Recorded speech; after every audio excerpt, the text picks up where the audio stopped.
Hi guys, welcome back to my channel. So today's video is all about overrated luxury. There is a lot of hype in the luxury world and some of it is deserved. I can definitely think of so many items that I just think are amazing and are 100% worth any hype and the money. But I also think that there are a ton of luxury items which are kind of overrated.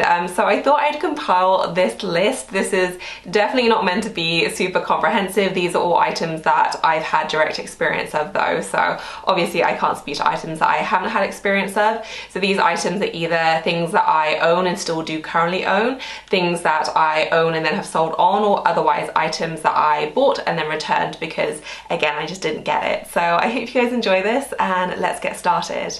I did quickly want to do a little disclaimer saying that obviously these items are pieces which made my list, but these are kind of individual to me, so I don't want to put you off if you are considering any of these items, because pretty much all of these pieces I know of someone either in real life or online that absolutely adores them. So these items didn't work for me and my lifestyle, and I personally don't think they're worth the money for me, but again I know people who absolutely love them and definitely think they are worth the money. So take everything with a pinch of salt, but hopefully I will be able to explain why some of these items made my list.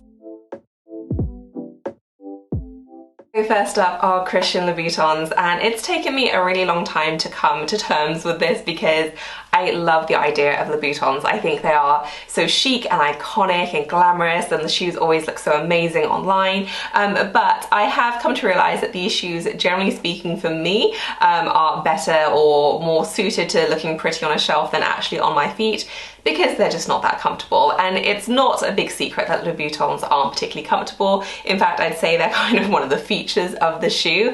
But since I've bought more designer shoes over the years and I guess increased my knowledge of the luxury shoe world, I realized that shoes can be very, very beautiful and also very comfortable as well. You guys will know if you've watched my channel a lot how much I absolutely adore the Gianvito Rossi line. I have so many of their suede pumps, and they are so crazy comfortable. Like, I can wear them to weddings, I can wear them to date nights, you know, I can dance all day and night long in them, and they're just fantastic. Whereas Louboutins are strictly sitting down to dinner shoes, and I don't think the looks are that different. And I did pick a pair which have a very similar look to the Gianvito Rossis, and there are some slight differences. You know, you have more toe cleavage and the heel is a little bit thinner, but certainly not enough to account for the difference in comfort. And for me, at this point in my life, I would just rather spend money in shoes that I can comfortably walk in and not ruin my night by a pair of really uncomfortable heels. And I would say that there are definitely differences in terms of how comfortable the different styles are. So in terms of the most comfortable I found is the Ariza pump. I do have a few different styles of those. I do really like them because I think they look beautiful on the foot. But again, it's not a shoe I would go for if I know I have to be on my feet for any more than an hour or two, because they just aren't that comfortable. And certainly other styles from them, the Pagel Folies, like, they are very, very uncomfortable. They just aren't suited to a long time wearing them being on your feet. And for this much money, I just want to be able to really enjoy them and not constantly be in pain. And for that reason, I just think they're kind of overrated. And, you know, don't get me wrong, they are absolutely beautiful. I love the red sole. I do love the way they look, but I guess I just am getting old and I would like my shoes to be comfortable as well. And considering how I now know it's possible to have shoes that are both beautiful and comfortable, I would always just rather go for those. So for me, Louboutins definitely a bit overrated. Beautiful for sure, but the comfort just isn't there. Next up is a Saint Laurent bag, and I would say that there is a heavy emphasis towards Saint Laurent in this video, as well as items that I no longer own, because I guess it kind of makes sense that items I don't really rate, I don't tend to keep hold of. And there is a natural slant towards Saint Laurent, not because I dislike the brand, because as many of you will know, I absolutely love it, but I tried pretty much every single style from Saint Laurent at this point because I love them so much. And whilst I think there are so many of their bags which I think are amazing and 100% worth it, there are a few styles which I just don't really get. So I'm going to clump all of these into kind of one category. There are three styles in particular that I'm thinking of. So the first one is, in fact, I've owned all of these and I've either sold them or returned them because it just didn't work out for me. So the first one is the Saint Laurent Sunset bag. I know this is a super popular one and I do think it's beautiful, which is why I bought it. I love the look of it. I think it's very classic looking. It has all the really classic components of just a bag, which I think is very timeless. You know, it has the beautiful chain strap, it has the YSL logo, it is a flap style, it's a shoulder bag, very comfortable to wear on the shoulder, but I remember even though I got this in a combination which I loved, I think I got it in like a pale pink with silver, super pretty. This bag is tiny, like it is so small. It does have a divider in the middle, and the actual structure of the bag is very firm and rigid, so there's really no give at all. And even though I don't feel like I would categorize it as a mini bag, it has a smaller than most mini bag capacity, in my view. Like, I tried to make it work. I tried fitting a whole bunch of different items in different kind of configurations, but you have to be very minimal indeed. And I kind of think of it along the same lines as the Gucci Dionysus in terms of the proportions and the look, but even though the Dionysus you certainly can't fit a load in, you can still fit in more than the Sunset, which is just, again, super tiny. It is also extremely heavy, and this is despite the fact that, you know, you can't fit a lot in, so you're not really getting the capacity or the usefulness of the bag, but you are getting all of that weight. And, you know, in some ways you can consider that a good thing because it is full leather, but on the one hand you do have to kind of lug that around. And I make it work with some bags, but for me that bag just seemed really like not functional in any way. And I know that bags are for fashion, but I still want to be able to enjoy wearing my luxury goods, and that just had too many ticks in the negative box for me to make work. And I just think that there are quite a few similar looking Saint Laurent bags that there's going to be one that works for you better. And, you know, since then I've discovered the Loulou, I've discovered the Loulou Puffer, both of which are much lighter, more malleable, and just generally better suited for me in general. So the Sunset, whilst I do think it's absolutely beautiful, I do think is a little bit overrated. Next up is the Saint Laurent, and I'm sure I'm going to butcher pronouncing this, but the college bag. Let me know if that's wrong, if you know, but I will show a picture of what I mean. I know this is a super popular style, and again, I completely get why, because it's very classic Saint Laurent. You know, much like the Sunset, it has that beautiful structure, it has the YSL logo, it's a flap style, and it's just very elegant to look at. But I really didn't get along with this bag at all. I did get it in the suede, which I think was probably a bad choice, and honestly I even looked at getting another one in the pale pink late last year because I'm always drawn in by how much I love the look. But as soon as I got it, I was reminded of all the things that kind of annoyed me the first time, which is the capacity isn't very large, and even though it does have quite a lot of height, because so much of the volume is in the height, it makes it a little bit awkward to access your items. So if you do have something right at the bottom, there isn't a lot of width to maneuver, so you kind of have to take things out. So I really don't love that, and the fact that it's not very easily able to stand up by itself, you really have to prop it against something. And I have now learned through kind of expensive mistakes that if a bag doesn't stand up by itself, I'm really not going to use it very much. And there are exceptions to that, you know, clutches I'm fine to leave on a table, but certainly if it is a larger shoulder bag style and it does take up a bit more room, I don't want to be laying it flat on a table. I want it to either be able to be stood up by itself or easily slung on a chair, and usually those bags either have a long strap or are an actual crossbody. So for me, it really didn't work, and I understand the hype in terms of the look, but I don't understand why or how people can get along with the functionality, because it would just kind of drive me crazy. So if you own this bag, let me know how you get along with it, because I really couldn't make it work for me. All those things together just made it a little bit too awkward and cumbersome, and yeah, I just don't really get it. And then finally for Saint Laurent, it is the travel tote. And I can't actually remember if this has a specific model name, but again, I will insert photos. And this was one where, again, I just love the look of it. Like, I thought it looked so chic. I'd seen it all over Instagram. I know it was a really kind of popular influencer favorite. And I just saw so many travel and airport shots of this bag looking so chic on a suitcase. And I was like, oh my goodness, like totally sold, it looks great. But I just didn't feel like it was particularly functional. My one kind of big bugbear with it was the fact that you really had to kind of force it to be open, and maybe this would soften in time, but naturally it was quite a flat bag. So when you receive it, it is completely folded flat, and you can kind of puff it out, but naturally it kind of collapses in on itself. And the Dior book tote does that kind of, but nowhere near to the extent that the Saint Laurent one does. And it just annoyed me a lot. Like, I didn't want to have to keep on making it puffy because it just didn't really look like a bag, like a proper bag, when it was all flat. Not to mention the fact that obviously it's not super functional if you can't actually fit things in. The straps were also very rigid and very hard and not very comfortable to wear.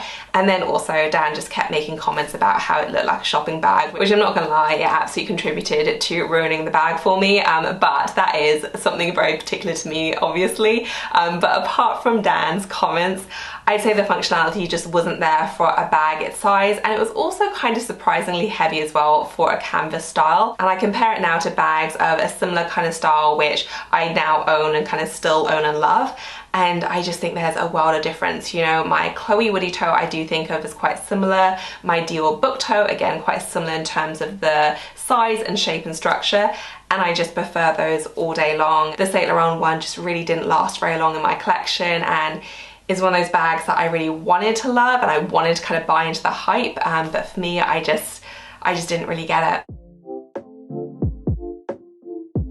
Next up are the Hermes WEREN sandals, and I feel like this is probably going to be one of the more controversial ones because I know so many people love these shoes, which is essentially why I got them, because I really bought into the hype.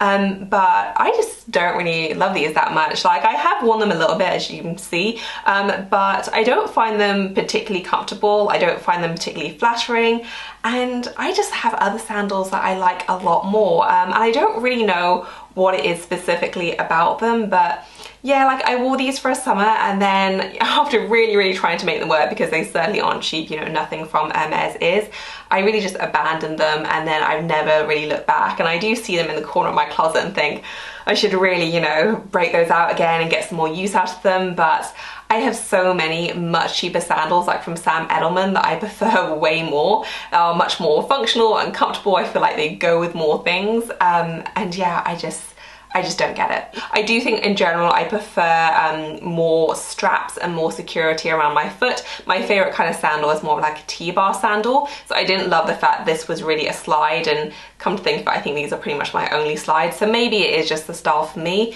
But yeah, I don't really love these at all, and sadly I've not gotten my use out of these, and they are definitely something which I bought into the hype, and then when I got them I just felt a little bit deflated about them.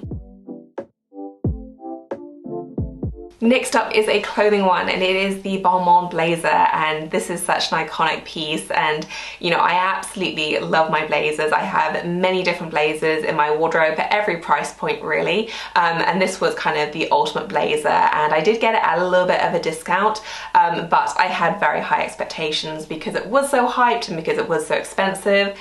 And I got it, and it was absolutely fine, but for me to spend over £1,000, and it was well over £1,000 as well, on a blazer, it has to be like knock your socks off good. And I genuinely had like £100 blazers in my wardrobe that I preferred in terms of the fit and the cut. And it was quite an exaggerated silhouette, and maybe that's just not really my style, but I've certainly seen so many photos and even videos of women who just look amazing in this blazer, so maybe it's also just my body type as well, but I just didn't think it was worth the money, like I really didn't. And it could also be like a mental block for me to spend that much money on a blazer when, again, I have so many which I really love that I paid a lot less for. But I just couldn't do it, and I got it. I thought it was nicely constructed, but I just didn't think it was worth all that money, and I certainly didn't think I'd be able to wear it enough to justify the cost and really get that cost per wear down. And considering the cost, I'd have to wear it pretty much all the time because otherwise it would just end up being so expensive. So definitely one that I was super excited to get, got it, and I was just like, I do think this is a little bit overrated. So really a sad one because I was excited for it, but yeah, at that price point I just couldn't do it. And then my only other clothing pick is the Burberry trench coat, and this is actually one I still own. I've not gotten rid of mine just because I feel like if I do I might regret it because it is such a classic wardrobe piece, but after kind of trying on many other coats and kind of also purchasing other trench coats, I'm not entirely sure this is worth the money, especially because they are so expensive. If you can get these at a discount, I do definitely think they are a bit more worth it, but certainly at the full price point, which I think is anywhere between like £1,600 and £1,800, it's an awful lot of money, and I just have other cheaper versions in my wardrobe which I like almost as much, like the Abercrombie trench coat. I'm not sure if they still do it. They released it a couple of years ago, but if they do ever re-release it, I would highly recommend it because it's such a cute, chic trench coat. But I think that's fantastic, and yes, it doesn't feel quite the same in terms of quality, but in terms of how much I enjoy wearing it, it's really quite comparable. So considering the price difference, I just can't really explain the much higher price point of Burberry other than the fact that obviously it is from Burberry. So yeah, I do think this is a beautiful one, and it is something, if you find one that really suits you and fits you very well, then it is something that you'll have in your wardrobe forever. But if you want a trench coat, then I certainly don't think it's necessary to spend that kind of money. I think there are many options now which are just as beautiful at a much lower price point, and I do think this is kind of one that's just been built up over the years due to marketing, and I don't fully think it's worth the full kind of retail price. And then finally, I have kind of a whole category as opposed to one specific item, that it is Chanel seasonal goods. And I'm really thinking here of Chanel seasonal bags. I suppose you can lump clothing into that, but I almost think that ready to wear at a lot of luxury fashion houses is kind of a different beast. Like, I think the money that you have to earn to comfortably be able to afford luxury bags is just very, very different from how wealthy I would personally have to be and feel to want to buy luxury ready-to-wear, which is like multiple thousands for a jacket, a dress, or like anything like that. Like I couldn't and wouldn't want to drop that kind of money on just simple everyday clothing. But bags, I do think, are generally a little bit more accessible in that way, because even if they are very expensive, you can obviously wear them all the time. Whereas, you know, if you spend £3,000 on a sweater, how many times can you still realistically wear that sweater in order to justify that price point? So I always feel like the clothing is kind of almost targeting like a different level of clientele, but certainly bags I do think are generally more universally accessible to everyone. Obviously that's different when it comes to Chanel because of their insane price increases, which kind of leads me into the seasonal bag point, which is I just don't think that the quality is always there when it comes to their seasonal bags. And it pains me to say that because they are obviously available at a lower price point than their classic flaps, and the difference has only been growing bigger. So even though a lot of their price increases do affect their seasonal styles, they increase the classic flat price at a much higher and more frequent rate than they do all their other styles. So whereas, you know, it's still possible to get a Chanel seasonal bag for £3,500–4,000, which is still an awful lot of money, obviously. But now their flaps are really approaching the £10,000 mark, which is just completely insane to think about. But even with that said, I don't think that the quality is there with so many of their seasonal styles. I documented that I've been kind of disappointed with the Melody style that I have. I have looked in store at their other styles as well, and they do always feel like a little bit cheaper, and when I say a little bit cheaper, I mean a lot cheaper than their classic flaps, which, you know, despite their crazy price point, I do generally think are very, very well made. That even though the seasonal bags are a lot cheaper than their classic flaps, they're still so much more expensive than the vast majority of luxury brands out there. And, you know, one of Chanel's cheapest bags will probably be the absolute, you know, highest luxury price point of so many other brands out there, which will generally have much better quality. So for me, the Chanel seasonal styles I've encountered just haven't really been worth it. And I think it's a huge shame as well, because it just feels like Chanel is kind of just, you know, riding on their name, and it almost feels like they kind of take advantage of their customer base a little bit by not really putting the care and quality and attention to detail into their seasonal bags when they're still priced in an insane way. So again, this is a little bit of a blanket one, and I'm sure there are exceptions, but from what I've seen, so many Chanel seasonal styles just aren't really there in terms of the quality. They really rely on that Chanel logo to justify the price, and I just think are a little bit overrated in general. So that is it for this video, guys. I hope that you enjoyed it. Let me know if you agree or disagree with me in the comments section below, and let me know if you've experienced any overrated luxury in your life as well. I would love to hear about it. If you enjoyed the video, please give us a thumbs up, and as always, thank you so much for watching. I will see you in my next one. Bye, guys. you do it. You blow my mind without a word. Ooh, stuck upside down. I might be dreaming.